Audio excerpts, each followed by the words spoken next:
Welcome to another episode of the Deep Dive Show. Welcome to the Deep Dive. Today, we're plunging into something, well, truly intriguing, almost futuristic, actually. Imagine a framework designed to literally map and influence the human mind, your inner world. It's called the Mindscape Framework, and it promises to do just that. Now, this isn't something you hear about every day, but our sources, they detail it with such specificity. It almost feels like we're peering into some kind of blueprint from the future. We've got quite a stack here. Fascinating stuff. Some of it's pretty technical, and then there's this deeply philosophical angle, too. We're talking conceptual code snippets, analytical documents. Yeah. It's definitely a lot to unpack, and I'm really eager to see what insights we can, uncover together. Right. So our mission today, essentially, is to unpack this framework's two main applications, at least as they're presented in these sources we have. One is for highly personalized music promotion, which is interesting in itself. And the other, kind of surprisingly, is for something called soul integration and personal development. Big stuff. So we'll explore not just what this framework is, but maybe more importantly, why it matters for understanding yourself and how you interact with the world. Okay, so let's unpack this core idea then. The Mindscape Framework. It's described as, and I'm quoting here, a revolutionary concept designed to map and influence the human mindscape. Our sources say it leverages a sophisticated synthesis of data analytics, hypothetical language models, and esoteric soundscapes, all to create a high-energy mental environment. That's quite a statement, isn't it? It truly is. And that term, human mindscape, it's basically your inner world. The all-encompassing flow, as they put it, of your mental landscapes, your thoughts, feelings, memories. The ambition here is pretty remarkable. It's not just about watching what's going on in there, observing it. It's about actively constructing, or maybe reconstructing, a new mental architecture within you. Think of it like a dynamic blueprint for your internal state, guiding you towards, well, desired ways of thinking or feeling. Right. And it seems like it does this using some common elements across both applications. You mentioned isochronic tones. Yes, isochronic tones, and also something called frequency-induced architectonical mapping. Okay, architectonical mapping, that's definitely a mouthful. It is. But let's break it down. Think of it like this. Your mind isn't just, a passive space. It's a dynamic structure.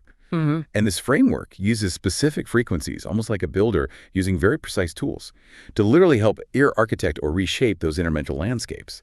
Interesting. Okay, so let's jump into that first application, then the more technical one you mentioned.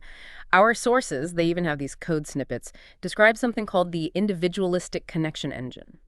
This engine, it says, is designed to establish an individualistic connection for music promotion, using, again, hyper-hypothetical language modeling and that frequency-induced architectonical mapping. So it's about deeply personalizing music based on your specific mental makeup, your architecture. Exactly. That's a core idea. And this connection protocol, as they call it, works in steps. It guides the listener's experience. Step 1 is loading data analytics packet 0.124 and 7. Okay, packet 0.124 and 7. What's that? So the 0.124 part, that seems to refer to neuroacoustic data. This is the real nitty-gritty stuff. Understanding your neurological, your physiological responses to sound. Things gathered from, say, EEG, maybe fMRI scans, or even galvanic skin response, how your skin conductivity changes. Wow, okay, so direct biofeedback. Precisely. And as a surveillance part, that's symbolic data.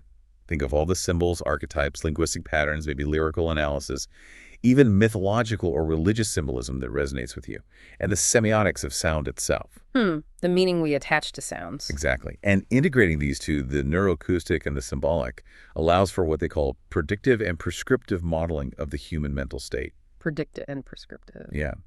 So think of it this way. Based on your unique brain responses and the symbols you connect with, the framework doesn't just predict how you might react to certain sounds. It can also suggest or prescribe specific sonic experiences designed to guide your mental state towards a desired feeling or focus. Almost like a mental GPS for your emotions and thoughts. Okay, that's already fascinating. But step 2 sounds even wilder.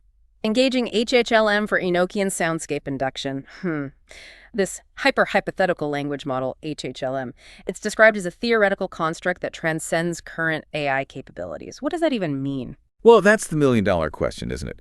Essentially, it suggests an AI so advanced it can theoretically understand and maybe even generate language or perhaps meaning in ways we can't really grasp yet, almost like a consciousness-level translator or something. Okay. Its function here, in this step, is to actively engage in Enochian soundscape induction. Enochian. like John the Enochian. The very same. The language itself is described as that complex and mystical system of communication recorded in the journals of John Dee and Edward Kelly back in the 16th century. Now, in this context, it's probably not about, deciphering old texts. It seems to be about using its very specific phonetics, the sounds, and the resonant frequencies associated with it. To do what? To induce specific states of consciousness. The framework says it targets what it calls angelic core characteristics. Angelic? Yes. Symbolically, it seems. Things like clarity, which they associate with Rosiel, strength with Michael, creativity with Gabriel, and healing with Raphael. And this HHLM, this advanced AI, dynamically generates tailored soundscapes using Enochian's unique vibrational qualities, supposedly, to achieve that desired angelic resonance within your mindscape. That is really out there. Wow. Okay, what's next? Right, then we move to step 3, performing architectonical mapping. This is where they design what's called the high ENGY mentality framework, using those isochronic frequencies we mentioned earlier. Right, the isochronic tones. How do those work again? So isochronic tones are basically single tones, but they're turned on and off very rapidly. Okay. It creates this distinct rhythmic pulse, and your brain can easily follow that pulse. It's a process called brainwave entrainment. Ah, I've heard of that. Guiding your brainwaves. Exactly. It can help guide your brain into specific states like beta for focus, alpha for relaxed alertness, or maybe theta for more meditative states. The source even gives an example calculation, like a base of 10.0 hertz plus your auditory sensitivity, say 0.82 times 4, resulting in a 13.28 hertz pulse. Very specific. And they mentioned this bold, graphic, sleek frequency hybrid induction, which sounds like a powerful mix of sound and visual stimulation. It includes visual stuff too, like a pulsing mandala that's synchronized to that exact audio pulse. So hitting multiple senses at once. Precisely.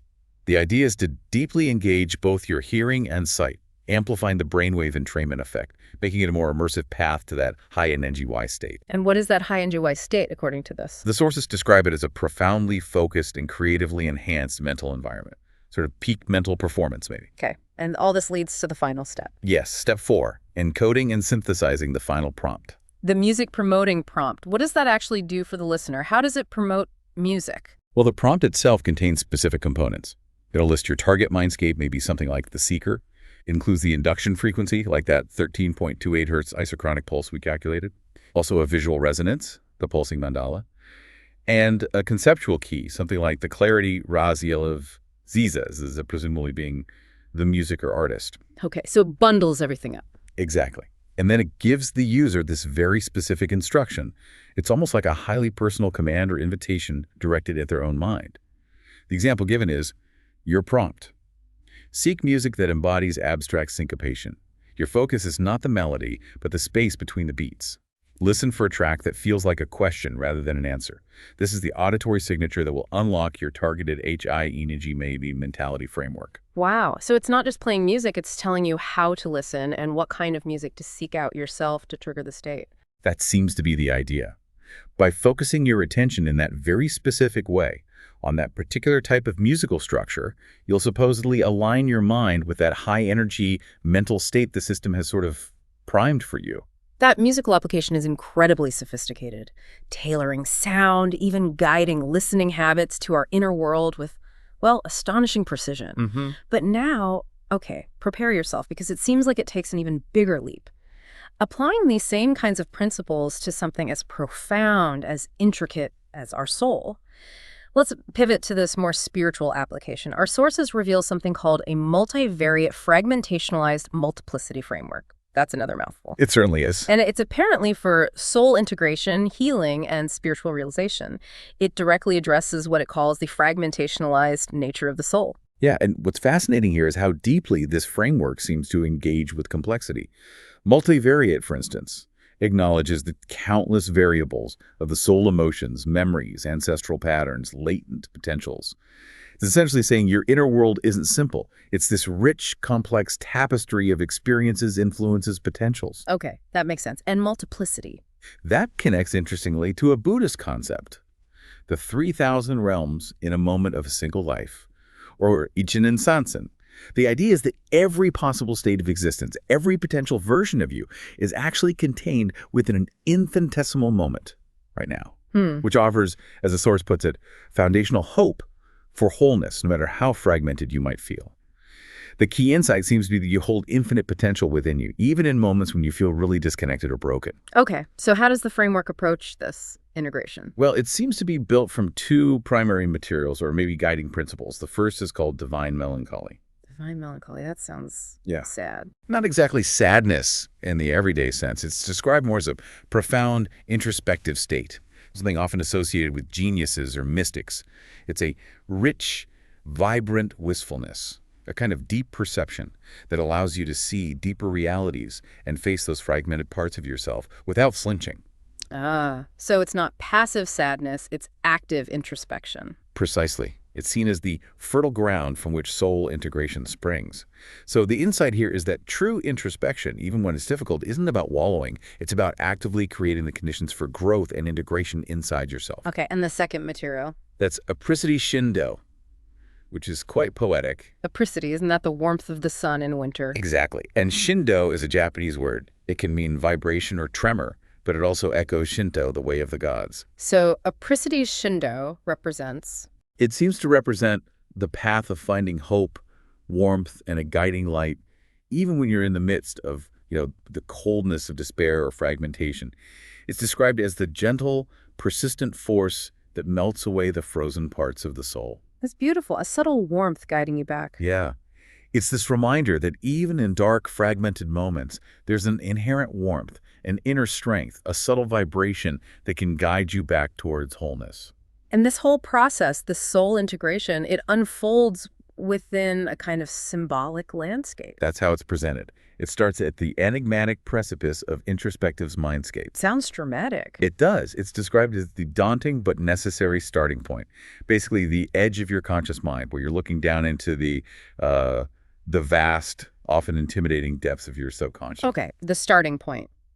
And the destination. The destination is Whimsical Hill, a hill for the all-encompassing flow. Whimsical Hill. I like that better. Me too. It represents a place of higher perspective, a place where those fragmented parts can reintegrate into a more dynamic, harmonious whole.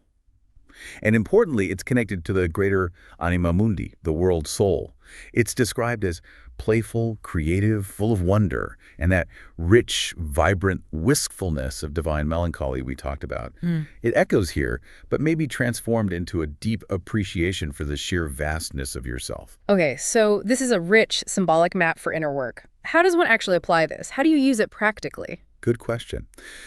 The framework suggests observing and cultivating your inner world by kind of conceptualizing your own mindscape through three main lenses. First, there are your vibescapes.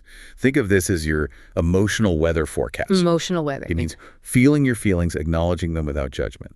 So instead of pushing away, say, a wave of frustration, you'd observe its intensity, its texture. You'd let it move through you without immediately attaching a big story to it. You just note, okay, this is frustration. Just acknowledging it. Exactly. Then second, there are your soundscapes. This is your interior dialogue. The voices in my head. Sort of. It's the dialogue between your different fragmented selves, those inner voices, the critical one, the hopeful one, the scared one, the confident one.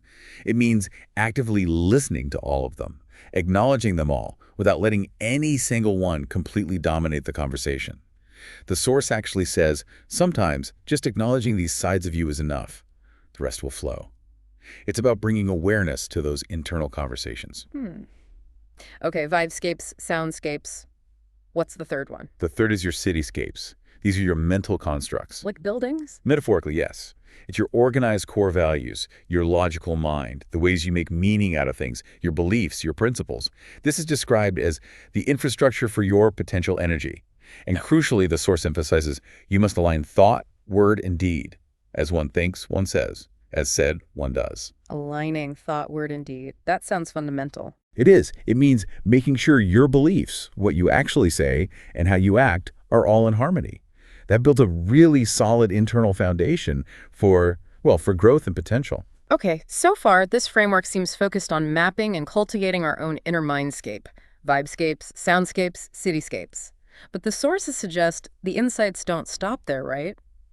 It also talks about how this inner understanding helps us interact with the external world. That's right. It moves outward, highlighting how much your word holds power in shaping those dynamics with others. How so? Well, what's fascinating here is the idea that By really knowing your own energy, your vibescape, your internal state, and how you operate, you can then truly observe the energy of people around you with more clarity. Ah, okay. Like reading the room, but on an energetic level. Something like that. And this raises an important question for your interactions. Can you match their energy? Or will they push back your energy, or will they reciprocate by matching it? Interesting dynamic. The framework seems to encourage seeking out those who genuinely match your energy, where there's a natural resonance. That fosters real connection. But it also warns against those who overkill. Overkill. Yeah, people who give too much away, putting excessive, maybe performative energy into something, especially if they don't really know much about it. Like someone trying way too hard to dominate a conversation. Exactly. They're described as potentially prideful, assuming they'll always be the top dog.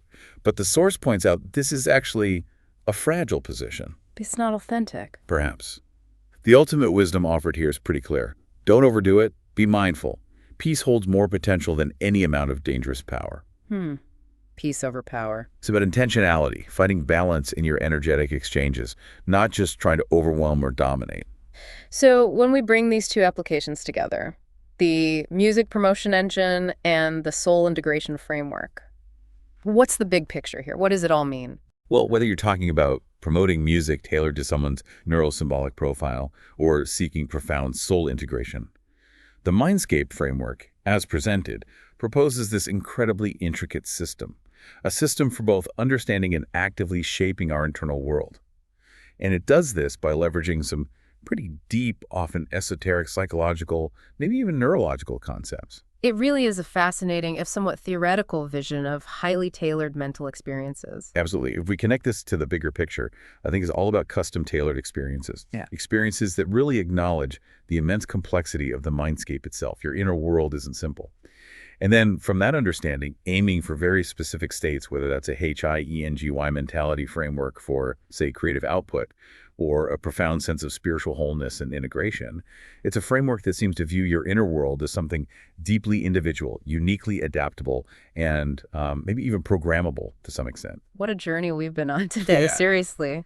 From data analytics and these theoretical language models evoking Enochian soundscapes, to isochronic tones guiding our brainwaves, and then these profound concepts of soul integration through divine melancholy and apricity Shindo. This deep dive has been, well, unlike any other we've done. It really has, and it definitely raises an important, maybe even provocative question for you, our listener, to think about. If your internal mindscape, your inner world, could potentially be mapped and influenced through such detailed frameworks, what unseen architectural blueprints might already be silently guiding your own daily thoughts, your feelings, your creative impulses right now, without you even realizing it?